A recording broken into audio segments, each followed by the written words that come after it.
figure out what they need.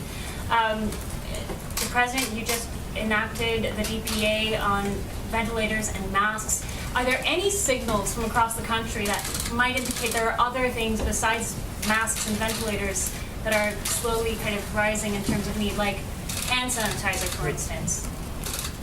Sure. So the first issue that we've been dealing with was really the ventilators. That was the number 1, number 2, and number 3 from all the states.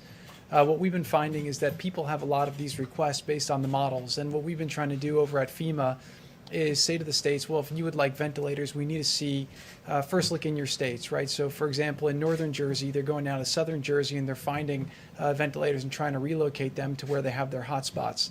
The second thing that we've done is we've asked them to survey for alternative ventilators. Dr. Berg spoke before about the anesthesia machines and the ability to convert them to be ventilators. So we're asking people to be resourceful inside their states before they come to the federal government. The third thing we've been asking states to do is to provide what their daily utilization rates are. So everyone's asking for everything. One congressman got a call from his local hospital saying, I need 250 ventilators.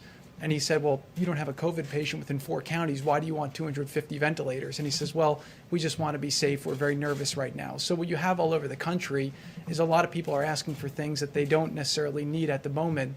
And the job of FEMA and Admiral Plavchek has been to try to make sure that we're getting the real data from the cities, from the states, that we can make real-time allocation decisions based on the data. And right now what's happening is a lot of the different cities and states are providing FEMA that information. We're talking to them daily. They're updating that information daily, and that's enabling the federal government to make much more informed decisions on where they position ventilators. You also have a situation where in some states, FEMA allocated ventilators to the states, and you have instances where in cities they're running out, but the state still has a stockpile. And the notion of the federal stockpile was it's supposed to be our stockpile. It's not supposed to be state stockpiles that they then use. So we're encouraging the states to make sure that they're assessing the needs, they're getting the data from their local situations, and then trying to fill it with the supplies that we've given them.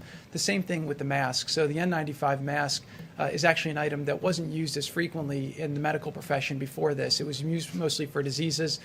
So speaking to a lot of the doctors and hospital administrators, they would say they used actually a very low percentage of the N95 masks. What the president and the vice president were able to do with Congress was to get the waiver so that you could expand the pool, because a lot of the masks were used for the construction industry. So now there's a much bigger pool of masks in the country. There was a stockpile. They distributed that based on where they anticipated a lot of the need would go, but a lot of that still is stuck with the states, and it hasn't trickled down to the right places within the state. So I would just encourage you, when you have governors saying that the federal government hasn't given them what they need, I would just urge you to ask them, well, have you looked within your state to make sure that you haven't been able to find the resources? Unlike other countries, a lot of the medical system in America is a private. It's not a public government controlled. So you have to get the data from what's in their state, look at it in that way, and then make sure that they're being resourceful in a way to do that. And also ask them what their utilization percentage is, because if one governor is asking for more ventilators and if the federal government sends them more than they need, the goal here is not to have ventilators sitting in a warehouse where you have another state where you have people who need them. So what we're trying to do is make informed, data-driven decisions both on ventilators, masks, any other supply we can get to make sure it's going to the people who need them. Jared, I wonder if you could weigh in on the reports of which I'm sure you're aware, where unnamed White House officials have described your role as being something of running a shadow task force. How do you describe your role? How do you describe the qualifications you bring to your role? Yeah, I would just say very simply, look, the president asked the vice president to run the task force. The vice president asked me to assist. I've been serving really at the direction of the vice president. He's asked me to get involved in different projects. The vice president and I speak probably sometimes 5-10 times a day, but everything that I'm doing is at the direction of the vice president. If some people are talking to you, that means they're probably not informed as to what's going on, but I can assure you that I'm speaking with Dr. Birx, Dr. Fauci, the Vice President, and the President multiple times a day to make sure that I'm accomplishing and focusing on the objectives that the Vice President deems a priority. Jared, to follow up on the ventilators and the national stockpile. Or these sources don't exist. They're fake sources. Okay. A lot of fake sources out there, they don't exist. I read about it for a long time. I've been reading.